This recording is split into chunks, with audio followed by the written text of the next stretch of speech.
और बहुत बहुत धन्यवाद जो आप इस चैनल को देखने के लिए आए।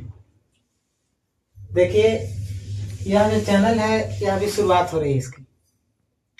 इस चैनल पर हम बिहार बोर्ड 10वीं परीक्षा के क्रैश कोर्स की तैयारी करेंगे। इसमें हर विषय के शॉर्ट पीडीएफ मटेरियल, एग्जाम में टकरने वाला, जिसको मलाई कहा जाता है, एकदम मलाई आपको इसमें दिया जाएगा। कुछ गेस क्वेश्चन रहेंगे जो कि आपका सीधे बोर्ड परीक्षा में इसे टकरेगा। तो इस सीरीज की शुरुआत करने से पहले मैं सबसे पहले सिद्धि विनायक श्री गणेश जी का नमस्कार करता हूं और उन्हीं के नाम लेकर मैं इस सीरीज का शुरुआत करता हूं। श्री गणेशाय नमः।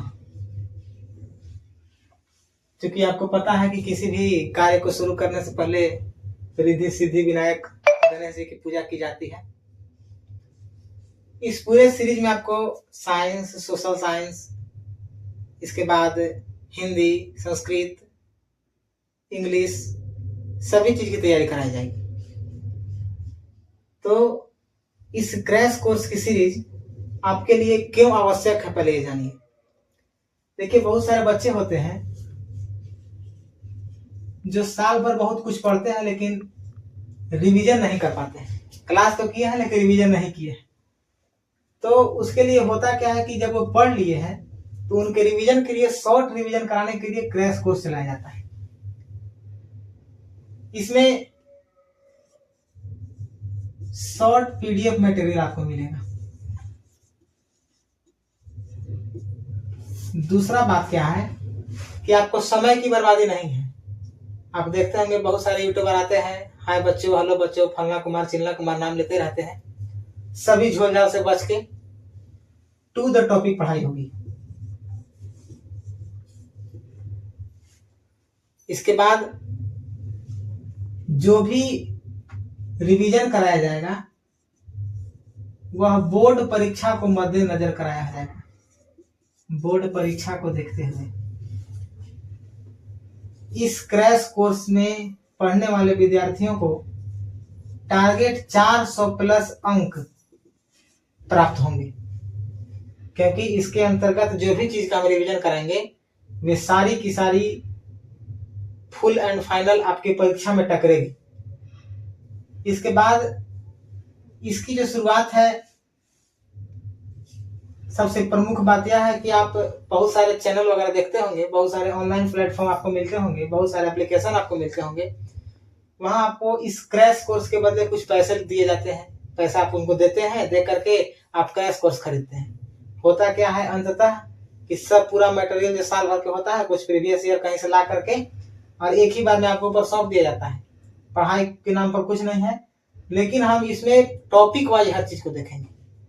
क्योंकि बहुत लंबा वीडियो बना देने से विद्यार्थी को अपने आप से उबटन महसूस होने लगता है कि 1 घंटा से बैठ के पढ़ रहे हैं, 2 घंटा से पढ़ के पढ़ रहे हैं। वैसा इसमें नहीं होगा। हर टॉपिक का अलग अलग वीडियो होगा और हर टॉपिक का अलग अलग वीडियो और उसका चैप्टर के नाम से प्लेलिस्ट होगा। उस प्लेलिस्ट में सब चीज को जोड़ा जाएगा। तो इसकी शुरुआत हम करते हैं, शुभारंभ करते हैं। सबसे पहले सभी परीक्षार्थियों को हमारी तरफ से जो 2026 में एग्जाम देने वाले हैं उनको बेस्ट ऑफ लक।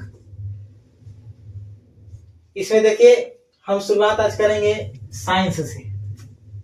देखिए, साइंस में क्या होता है। साइंस में आपको पता होना चाहिए कि 3 विषय होते हैं, फिजिक्स, केमिस्ट्री और बायोलॉजी। इसमें आपको समझना क्या है, साइंस के 3 सेक्टर हैं, फिजिक्स, केमिस्ट्री और बायोलॉजी, जिसमें आज हम शुरुआत करने जा रहे हैं बायोलॉजी की। तो सबसे पहले किसी भी चीज की शुरुआत करने से पहले हम लोग को उसका सिलेबस देखते हैं। सिलेबस देखिए, आपको पता है कि एनसीईआरटी के आधार से, एनसीईआरटी के अनुसार से मात्र 5 चैप्टर पढ़ना है बायोलॉजी में। जबकि अगर कोई और अन्य बुक खरीदते हैं तो उसमें आपको 8 चैप्टर है। जैसे कि देखिए, एनसीईआरटी में पहला चैप्टर है जैव प्रक्रम। इसके अंतर्गत हम लोग पढ़ते हैं पोषण, इसके अंतर्गत फिर पढ़ेंगे श्वसन, फिर इसके बाद हम लोग पढ़ेंगे परिवहन, और जैव प्रक्रम का अंतम जो होता है उसका नाम है उत्सर्जन। इसके बाद सेकेंड चैप्टर है, उसका नाम है नियंत्रण एवं समन्वय।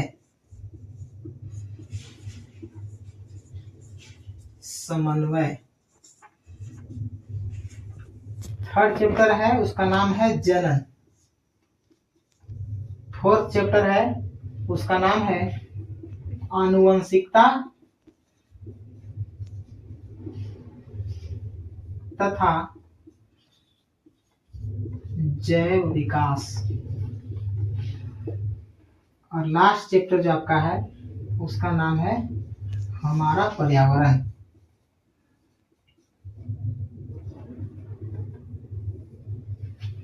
अगर कोई साइड बुक से आप अगर कहीं पढ़े होंगे तो इसी का नाम कर दिया गया, इसको 1 2 3 4 5 6 7 8 वो चैप्टर इसका नाम कर दिया गया है। लेकिन अकॉर्डिंग टू एनसीईआरटी कुल मिलाकर के आप अगर साइड बुक से पढ़ते हैं तो 8 चैप्टर आपको पढ़ना होता है बायोलॉजी में, लेकिन एनसीईआरटी से 5 चैप्टर है। इसके बारे में पूरा बताया जाएगा फुल्ली डिटेल। तो आज हम शुरुआत करते हैं जैव प्रक्रम से। क्योंकि आप पता है कि आज कार्तिक की पूर्णिमा तिथि है, तो शुभारंभ शुभ दिन से कर दी जाए तो अति सुंदर रहता है। इसकी शुरुआत आज हम जैव प्रक्रम से करने जा रहे हैं।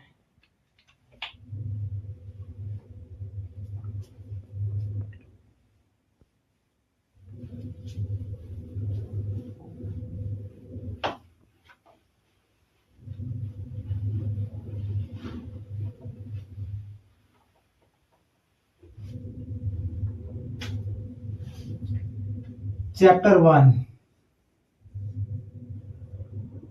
जैव प्रक्रम। इसके अधीन हम लोग पढ़ेंगे पोषण। देखिए, सबसे पहले हमको ये जानना है कि आखिर ये जैव प्रक्रम क्या है। तो जैव प्रक्रम का परिभाषा हम लोग जानते हैं, वे सारी क्रियाएं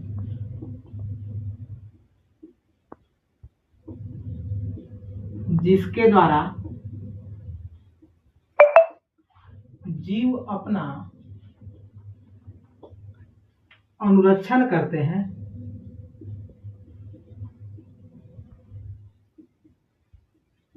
उसे जैव प्रक्रम कहते हैं। अगर आप सभी विद्यार्थी इसको लिखते भी चलते हैं तो और बढ़िया होगा, क्योंकि यह आपको बहुत ही शॉर्ट नोट तैयार होकर के मिल जाएगा, जो कि एग्जाम के टाइम में शॉर्ट रिवीजन और क्विक रिवीजन में आपका बहुत हेल्प करेगा। जैव प्रक्रम के अंतर्गत आप यहाँ आपको बताएं कि वे सारी क्रिया जिसके द्वारा जीव अपना अनुरक्षण करते हैं। अनुरक्षण मतलब कि अपनी देखरेख करते हैं। अब ये बताइए कि कोई जीव बिना पोषण किए जिंदा रह सकता है? कोई जीव बिना श्वसन किए भी जिंदा नहीं रह सकता है। मतलब कि हम आम भाषा में कह सकते हैं कि वैसी क्रिया जिसके बिना जीवों की मृत्यु हो जाए, उसे कहते हैं जैव प्रक्रम। अगर खाना नहीं खाएगा, सांस नहीं लेगा, उसके अंदर परिवहन नहीं होगा, जो खाना खाया वो विकार के रूप में उसके शरीर से बाहर नहीं निकलेगा, तो उसकी मौत हो जाएगी। तो ये मूलभूत आवश्यकता है किसी भी जीव शरीर के लिए। इसके अंतर्गत अगला जो बात हम बताया, पोषण बताएं। पोषण क्या होता है? देखिए, इसका आम परिभाषा होता है कि पोषक तत्व को ग्रहण करने की विधि को पोषण कहते हैं। पोषक तत्व को ग्रहण करने की विधि को पोषण कहते हैं। अब पोषक तत्व क्या होता है, समझने वाली बात है। तो पोषक तत्व वह होता है जो आप भोजन में लेते हैं। जैसे कि आपको वसा की आवश्यकता है, आपको कार्बोहाइड्रेट की आवश्यकता है, आपको जरूरी है विटामिन की, खनिज लवण की आवश्यकता है, जल की आवश्यकता है, etc। तो जब इनकी आवश्यकता आपको है तो ये सब आपको कहाँ से प्राप्त होगा? ये सब पोषक तत्व से प्राप्त होते हैं। और किस रूप में प्राप्त होते हैं? तो जो हम लोग भोजन करते हैं, भोजन में सारे पोषक तत्व मौजूद होते हैं।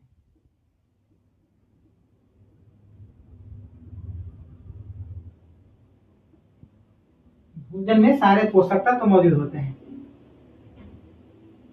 पोषण की जब बात करते हैं तो परीक्षा में आपका पूछता है पोषण क्या है, जैव प्रक्रम क्या है, तो इसको रट जाना है। जैव प्रक्रम फिर से एक बार याद कर लेंगे, वे सारी क्रियाएं जिसके द्वारा जीव अपना अनुरक्षण करते हैं। पोषण किसे कहते हैं? तो जिसके द्वारा पोषक तत्व ग्रहण किया जाता है उसको कहते हैं पोषण। फिर आता है पोषण के प्रकार। पोषण के प्रकार दो प्रकार का होता है, स्वपोषण और दूसरा होता है परपोषण। देखिए, परपोषण को विषम पोषण भी कहा जाता है, इसलिए इसको लेकर के कोई संदेह पैदा नहीं होना चाहिए कि परपोषण और विषम पोषण अलग अलग नहीं है, दोनों एक ही है। स्वपोषण क्या है? तो जो भोजन का संश्लेषण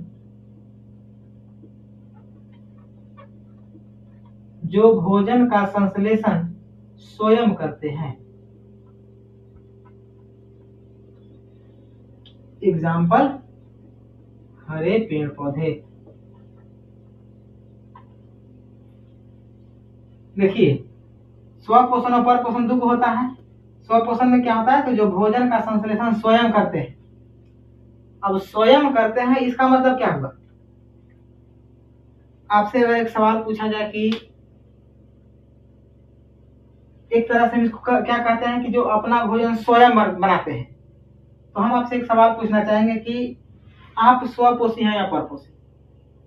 अधिकांश विद्यार्थियों का सवाल में इसका जवाब यही आएगा कि हम लोग परपोषी हैं। कारण क्या है? कि हम लोग अपना भोजन स्वयं नहीं बनाते हैं। तब एक सवाल यह आता है कि तब ये बताइए कि आपकी माँ क्या हुई? वो तो अपना भोजन स्वयं बनाती है। आपकी माँ स्वपोषी हुई या परपोषी हुई?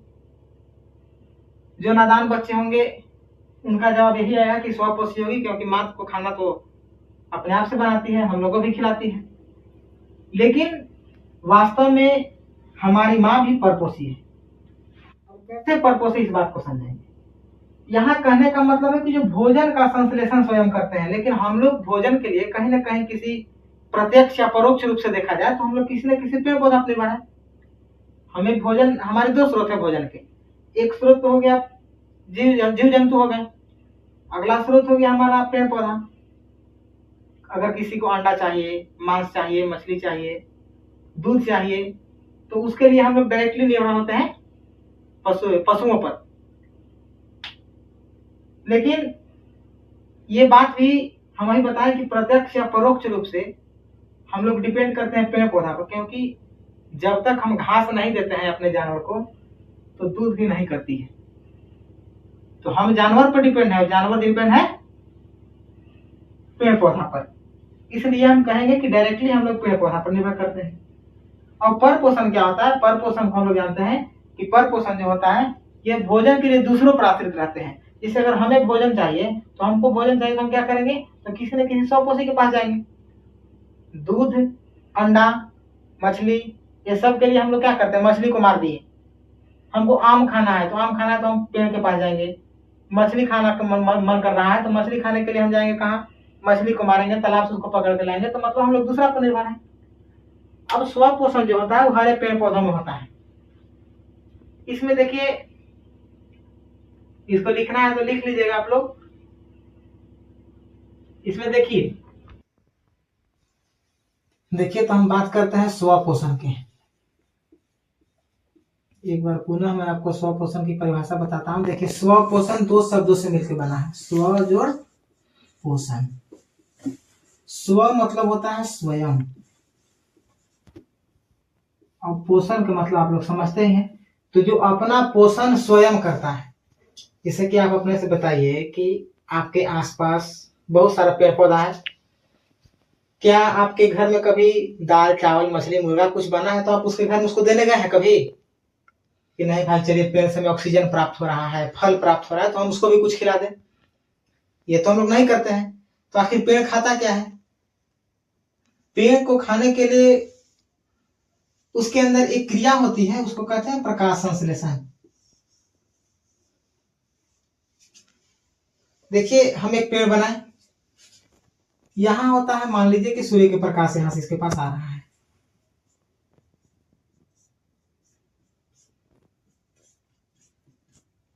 ये हो गया सूर्य, यहां से डायरेक्ट किरण इसके पास जाएगी, और ये हो गया इसका जड़।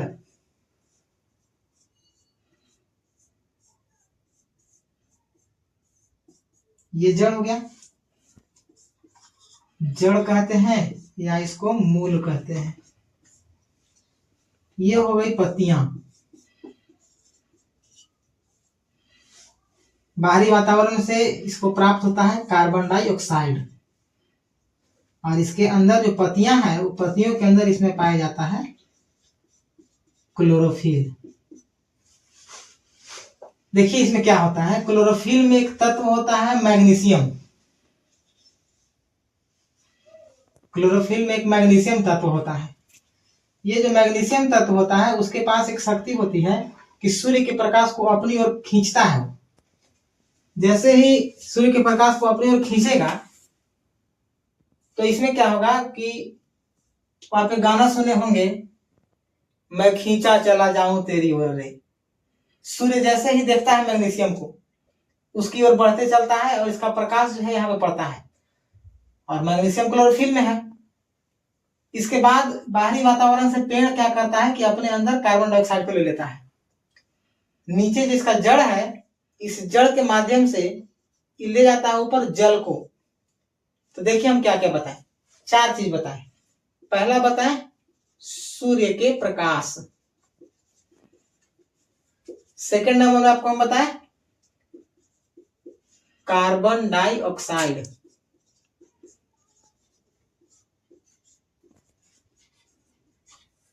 तीसरा नंबर हो गया जल, और चौथा हो गया क्लोरोफिल। इन 4 घटकों के उपस्थिति में इसके अंदर एक क्रिया होती है, पेड़ के अंदर एक क्रिया होती है, इस क्रिया को कहते हैं प्रकाश संश्लेषण। आए दिन परीक्षा में सवाल पूछता है कि प्रकाश संश्लेषण क्या है, व्हाट इज फोटोसिंथेसिस।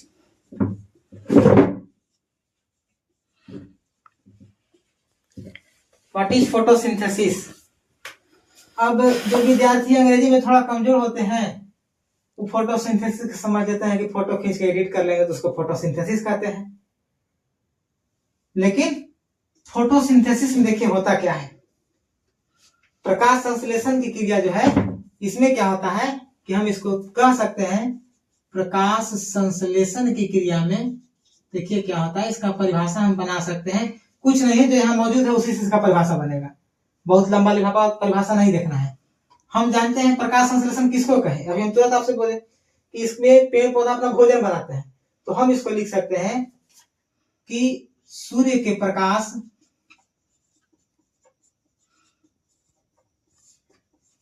जल कार्बन डाइऑक्साइड और क्लोरोफिल की उपस्थिति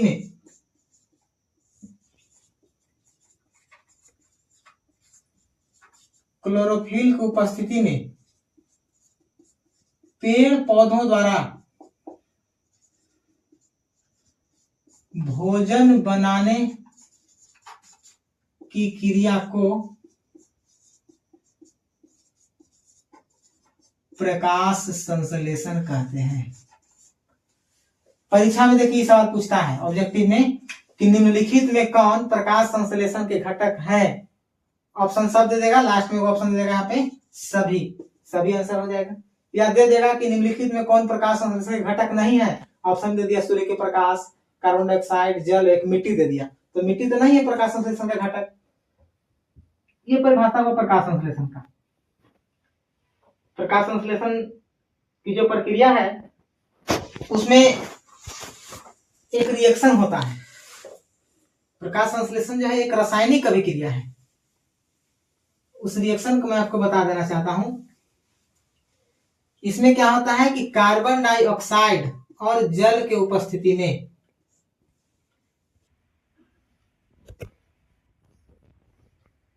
तो देखिए इसमें हम बता रहे थे कि एक रासायनिक अभिक्रिया होती है। रासायनिक अभिक्रिया में क्या होता है कि कार्बन डाइऑक्साइड और जल की उपस्थिति में रिएक्शन होता है। कार्बन डाइऑक्साइड और जल मौजूद होता है और यह रिएक्शन सूर्य के प्रकाश और क्लोरोफिल की उपस्थिति में होती है। जब ये दोनों रिएक्शन करते हैं तो निर्माण होता है ग्लूकोज का C6H12O6 और इसके साथ ऑक्सीजन और जल प्राप्त होता है। ये हो गया ग्लूकोज। ग्लूकोज का सूत्र आप लोग को याद होना चाहिए। यह जो समीकरण यह एक असंतुलित समीकरण है, तो आप लोग कमेंट में इसको संतुलित करके बताइएगा कि क्या इसका सही संतुलन होगा। इसके बाद अब हम परपोषण को देखते हैं। परपोषण क्या है, इसको पूरा हम बंद करते हैं। परपोषण में देखिए क्या होता है।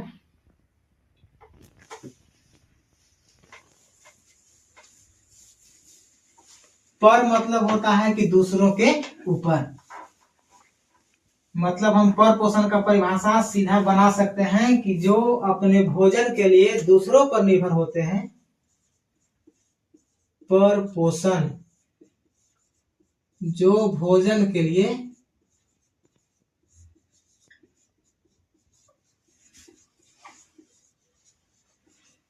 दूसरे पर आश्रित होते हैं,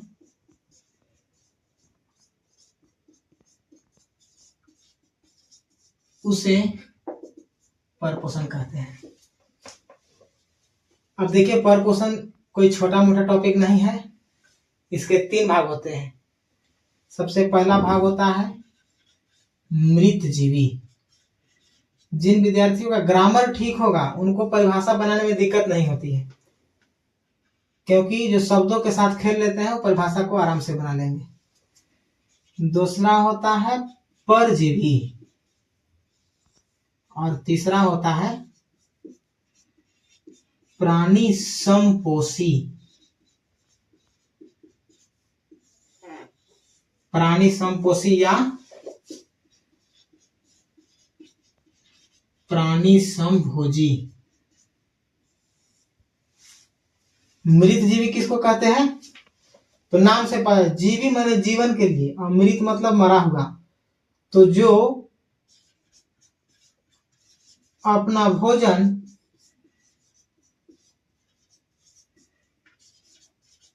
मरे हुए या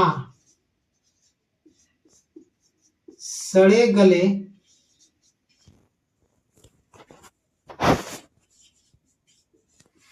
जीवों से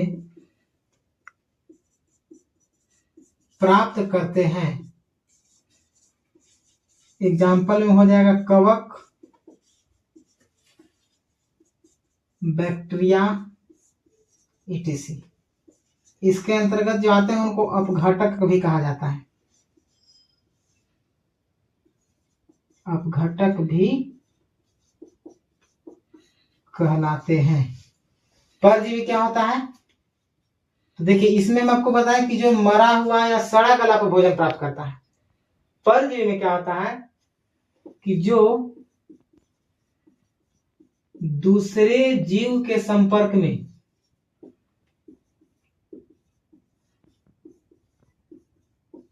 आकर उनसे भोजन ग्रहण करते हैं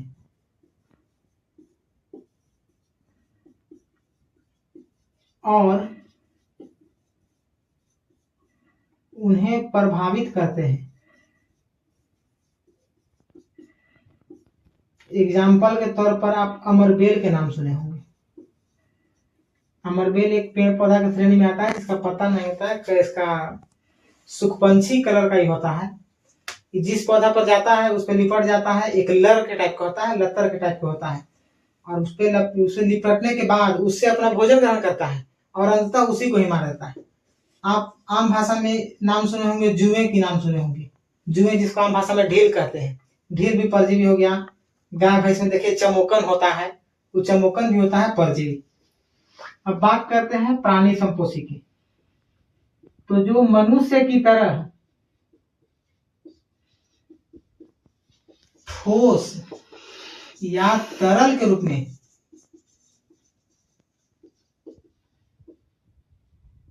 अपना भोजन ग्रहण करता है।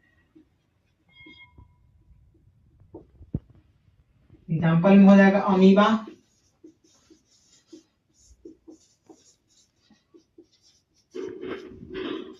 पैरामीशियम, मनुष्य, मेंढक, कुत्ता, पीटीसी।